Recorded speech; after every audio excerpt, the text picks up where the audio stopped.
When I was a kid, both of my parents had to constantly work overtime at dead-end jobs just to keep the lights on and food on the table. This meant not only did we have to live very frugally, but I also didn't get to spend time with him nearly as often as a kid should. It wasn't all bad. At the very least, I knew my mom and dad cared about me and would do anything to make my life a little easier, even if they were barely ever around to show it. We were also lucky enough to live in a neighborhood that, while relatively poor, was full of neighbors who looked out for each other. But our biggest saving grace was my uncle Chris. He was, to put it lightly, loaded. Though I never found out the specifics of what he did for a living, I did know he had some sort of position at NASA. Even with his busy lifestyle, he still found time to visit us at least once a month to help us pay the bills and sometimes to bring a little something special for me. Despite Chris's frequent visits to our house, however, I have to admit, he never really felt like he was part of our family. Sure, he was nice and all, but every time I looked at him, he had an unreadable look on his face, like his mind was somewhere far away from our shabby home. He never felt like he belonged, even at larger family get-togethers when all manner of wacky characters show up to our house. This wasn't helped by the presents he gave me. They were always from his work, always given to me with little to no explanation, and always weird. One time during the holidays, he handed me a glowing rock. Yup, a straight up glowing rock without saying what it was or why it was glowing. It stopped glowing after a week and just became a normal rock, but still. Another time on my birthday, he gave me a handful of what he called special eggs and told me to put them in water. I assumed at the time they hatched into sea monkeys or something. But instead, they turned the water black and made the house smell like sulfur, leading me to hurriedly dump the whole thing into a storm drain. As I got older, the frequency of Chris's visits and of the presents gradually began to decrease. My parents regularly expressed their sympathies, as they themselves couldn't afford much for me on special occasions. But I think secretly they were glad not to have to put up with whatever Chris decided to bring into our house next. Nevertheless, Chris continued to support us financially. And as selfish as it sounds, I think we were content to accept his money without having to actually interact with him. Then one day, when I was on winter break and around 15 years old, he showed up unannounced. It had been snowing all evening, and my mother had finished preparing a meager meal of chicken soup on the gas stove. We were just sitting down to eat when the knock on the door came, and he was standing there. Tall and broad-shouldered and covered in white powder, looking like an oversized snowman. Mom expressed her surprise and excitement. He was still her brother after all, and pulled him into a hug in the doorway. He simply patted her on the back, his eyes as far as always. After sitting down with us, Chris explained that he had been working very hard at his department at NASA for the past few years, but had recently accomplished something very big, allowing him to take some time off to rest. Of course, he wouldn't say what he had accomplished. He had always been secretive about his job like that, but we didn't want to get him in trouble for revealing classified info or anything like that, so we never pressed for details. "Oh, Eli," he said suddenly, turning to me. This startled me enough to spill a bit of my soup onto my lap, lightly singeing my legs through my pants. Chris rarely called me by my name, and almost never expressed any actual interest in talking to me as he did now. Yeah? What is it, Uncle Chris?" I answered, trying my best to sound polite. "I brought a little something for you from work. After dinner, how about you come help me try it out?" I saw my parents exchange tired and knowing looks, not only at the return of Chris's infamous presence, but at the fact that this one was one that apparently needed to be tried out. Still, he'd been paying our bills for all these years. The least we could do was let him stay with us for a bit and to entertain whatever it was he had planned for me. Chris got up from the table early, telling me to stay put and walking out the front door. From the window, I saw him rummaging around the trunk of his car, before lifting out a sizable cardboard box and disappearing from view as he carried it around the back of our house. A few minutes later, I heard the back door open and Chris's voice calling for me to come outside. I looked at my mom, who simply nodded, as if to say, "Go out there and humor the guy." After putting on my ready coat and water-damaged boots, I stepped out into the snow-covered yard, mentally preparing myself to see whatever knick-knack he's stolen from Area 51. It had stopped snowing at that point, and as my eyes adjusted to the dying light, I was surprised to see that it was just a telescope. No fancy levers or baubles attached. It looked about as ordinary as telescopes come. He smiled when he saw me, or at least attempted to do what he thought a smile looked like. "Sorry I couldn't get something cooler, kiddo." "Oh no, this is great," I replied, quickly realizing the relief in my voice could be easily mistaken for insincerity.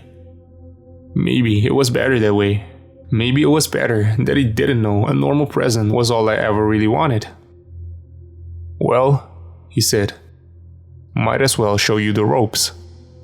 He proceeded to show me how to work the telescope, how to adjust the focus, and when that was done, enough stars had come out for him to show me how to find a few famous constellations. I was having so much fun. I barely noticed how late it had gotten. Chris paused in his explanation to let out a yawn, and it was only then I realized just how tired he looked. The bags under his distant eyes were much deeper than they were the last time I seen him. Perhaps this so-called project at NASA really had taken its toll on him. When my mom came out to check on us, Chris told us he'd better go to bed now. I asked Mom if I could stay out for a bit longer and work the telescope on my own, and she agreed, as long as I came in if it got too cold. I think she was just happy I had the opportunity to play with something normal for once. As the night wore on, I continued to gaze into the eyepiece, observing the clear night sky in detail I'd never experienced before. I could see the star-dusted arms of the Milky Way, individual craters on the moon, and even convinced myself I'd found Jupiter and was looking at its own moons. Eventually, even my parents went to bed, leaving me out in the cold, silent darkness with only the stars to keep me company. I paused to look up from the eyepiece, my left eye slightly sore from being squinted shut. I turned around to look at the dark silhouette of my house behind me. But in the process, my foot caught on an especially slippery patch of ground, bringing me down with it. I winced, hoping I hadn't sprained it for my mom's sake. I crawled back to where I was pretty sure the telescope was, gripping onto one of the legs to pull myself up. As I was doing so, I paused. On the underside of the device, there was a dial I hadn't seen yet. Chris had claimed to have shown me every function of the telescope, but apparently he had left one part out. Straining my eyes in the darkness, I could make out the notch the dial was currently set to, labeled simply 1. I looked back at the house again, wondering for a split second whether I should wake Chris up and ask him about it, but my curiosity overpowered any doubts I had. After all, it was just a normal telescope, right? I grabbed the dial and turned it slowly to the left until I heard a small click. Now it was set to another notch, labeled 2. I pulled myself the rest of the way up onto my feet, eagerly looking back into the eyepiece to see what had changed. And when I did, I couldn't stop a cold gasp of wonder from escaping my lips. The telescope had been pointing at the moon, which now looked so close it was as if I could touch it. I could see individual pebbles lining the floors of each crater, and I was sure if I looked hard enough, I'd be able to count the stars on the American flag. Then I found Jupiter again, and laughed in delight when I was able to see the great red spot clearly in all its swirling glory, with the occasional dot of a moon passing in front of it. The level of detail I was getting now was sheer amazement, not even comparable to what I've been seeing before. I wonder why Chris hadn't mentioned this dial, the dial which seemed to unlock the Hubble telescope's true potential. Then I realized that maybe this wasn't a humble telescope after all. Maybe it had something to do with Chris's latest project at NASA. Still, Chris had never been careful about giving me gifts and had never obscured features of them from me. For him to suddenly be hiding secrets about something, it was out of character. In the end, I reassured myself that he'd probably just forgotten to tell me about the dial, and it wasn't anything I needed to worry about. I reached down to switch it back to its default setting, planning to find it again in the morning and ask Chris about it then. My hand faltered before I reached the dial. There was an additional notch I hadn't seen. It was labeled 3. I seriously debated what to do in that moment. It was getting absurdly late, and I was already chilled down to my bone. Who knows what new discovery I would make and how much more of the night it would take up. But this time, I made absolutely sure there were no more notches left on the dial. This was definitely the last one, so I promised myself it would be the last thing I checked out before bed. I grabbed it and turned. It didn't budge. I looked closer at the tiny printed number 3.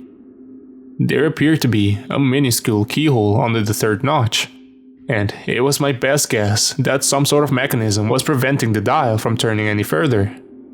Well, that was that.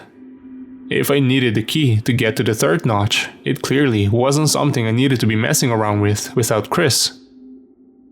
I turned the dial back to 1, yawned, and walked back inside. The inside of our house was just as dark and silent as the outside now. My parents had retreated to their tiny bedroom upstairs, and I was about to do the same to my own bed in the loft before I caught sight of Chris sleeping on the old couch in the living room. It was where he always used to sleep back when he made regular house calls, and hearing his light snores then gave me an odd pang of nostalgia for the days when he would regularly visit us during festivities and hand me something probably illegal. Tonight was a bit different from those days though. For one thing, Chris had his briefcase next to him on the floor beside the couch. The mysterious briefcase I'd seen him handle many times, but that he always kept in his car. Perhaps, in his exhaustion, he had forgotten to leave it there. If that was true, then he had also forgotten to close it. The white pseudo-glow of manila folders caught my eye in the dim room. Confidential folders spilling out of the briefcase I'd always wondered about. I felt my feet taking steps towards it, knowing they shouldn't, but being unable to resist the pull of what else might lie within. I was close enough now that if Chris woke up, there would be no excuse for me to be standing there. I squatted down, gazing into the darkness of that briefcase, wondering if I'd find answers to the questions I didn't have. In the bottom, glinting in the weak moonlight streaming through the frosted windows, I spotted a tiny, chromatic key labeled with the number 3. Okay, Eli, I said after a short mental skirmish with myself. All you're gonna do is see if the key fits. Then you're gonna put it back where it came from and go to bed. No harm done, no questions asked. My heart fluttered as I pocketed the key, feeling as if I'd just stolen government secrets and the cops were gonna bust down the door any minute. But I'd already come this far. There was no stopping me now. Running stealthily back out the door, I hurried to the telescope to see if it would work. It did. There was one click, and then another as I turned the dial from 1 to 2. And finally to 3. The third notch took a little more effort, as if it was sticky, or as if it wasn't meant to be turned. I aimed the lens at a clear patch of sky with only a few distant stars in the way, just to give me a bit of legroom for what I'd be able to see through the eyepiece now. No amount of legroom could have prepared me for that. When I looked into the eyepiece, at first, I couldn't quite make sense of what I was seeing. It was only abstract blobs to me. But as the focus adjusted, I realized I was no longer looking into the void of space, It looked like some kind of desert. A gray, sandblasted desert with towering dunes and a brooding amber sky crackling with distant lightning. And facing each other on one of the dunes were two things. I don't exactly have a word for what the texture of their exteriors look like. That's probably because I've never seen anything that did look like them. The closest I can think to describe them is rock-like, with cracks and crevices in their skin, but somehow still flexible. Their bodies were tall and tapered, wider at the bottom and separating at the top into two long appendages that amusingly resembled bunny ears. Or at least, it would have been amusing if it hadn't scared me out of my skin. The two beings were hovering slightly above the surface of the harsh desert, and if I didn't know any better, I'd say they were conversing with one another. I didn't see any facial features, but they seemed to be moving slightly in turns, as if to exchange words. Then, abruptly, they stopped. The one closer to me began to turn around. And, as it did, I was slowly introduced to two burning holes in its surface. Two white, hot eyes that, despite lacking any accompanying features, instantly let me know they were furious. Furious to have been spied on by someone like me. But wait, that didn't make any sense. How could this thing, this impossibly faraway thing, know that I was looking at it? The distance between us must have been unfathomable then. And yet, did it see me? Without any warning, the closer thing, the one that had seen me, began to move. Fast. Toward me. The charcoal sand of the desert below was whipped into a frenzy as it whirled closer and closer, until all that took up my field of vision was the gray of its skin. I yelped, wrenching myself away from the eyepiece and falling backwards onto my butt. My head swiveled around rapidly, as if to search for an incoming threat. But there was none. The snowy yard was just as empty, just as silent as it had been all night. I was still here, and whatever I had seen was still all the way out there. Cautiously, I took another look into the eyepiece. It was still all just gray. I turned the dial back to setting 2, and the calming, familiar view of outer space was returned to me. As my heart rate slowed back to normal, I decided the cold must have been getting to me, and getting some sleep now would be my best option. I was sure Uncle Chris would have a good explanation in the morning, and that would be that. As much as I reassured myself, I wasn't able to get anything more than a restless sleep that night. The next morning, I was awoken to the sound of an unfamiliar voice shouting. After a few seconds, I realized it was Chris. I pretty much never heard him raise his voice before, so even in my groggy state, I could tell something was seriously wrong. I made my way downstairs to find Chris and my parents standing in the living room, appearing to be engaged in a one-sided argument. Chris was pacing around, rambling about missing something, and my parents, both of whom were already late to work, stood there anxiously checking the clock. It was only after my mother managed to get a word in that he calmed down somewhat. Alright, I understand you're upset, but could you just describe what it is we're looking for here, so we can actually help you? I already told you 1,000 times. It's a tiny silver key, and it was in my case last night, and now it isn't. Got that? I felt my heart sink. Shit, I never put it back. There was no point in hiding it from him. I came clean, right then and there. I told Chris I took the key, and what I'd used it for last night. I wasn't expecting to get off completely for stealing it, but I at least expected him to calm down, now that he knew where it was. Quite the opposite happened. His already pale face was drained of what little blood it had left. You two can go to work, he barked towards my parents. An unusually assertive comment from him. They were already late though, and were likely glad to be free of his shenanigans. Once they were out the door, he turned to face me with his frenzied eyes. "Show me exactly where you put it." I led Chris outside to where the telescope still stood in the snow, a fresh dusting lightly covering its shiny black surface. I pointed to the tiny key still in the slot where I had placed it to unlock the third notch. Chris urgently bent down, turning the dial from 1 to 3 again and looking into the eyepiece. After a moment, he looked back at me, his eyes finally here and not somewhere else, and said only one thing: "You need to leave."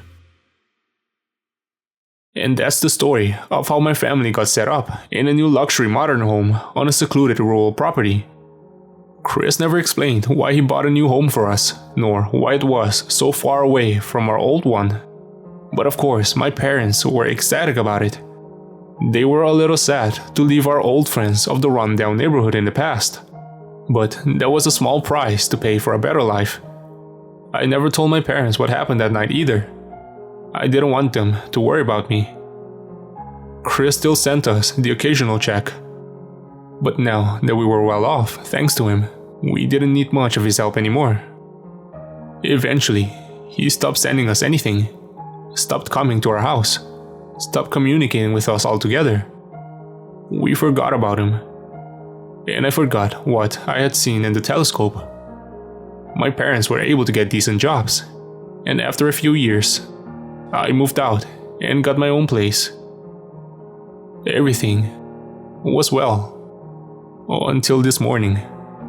I was balancing the budget for my new house while the local news for my town was playing on the flat screen in the same room.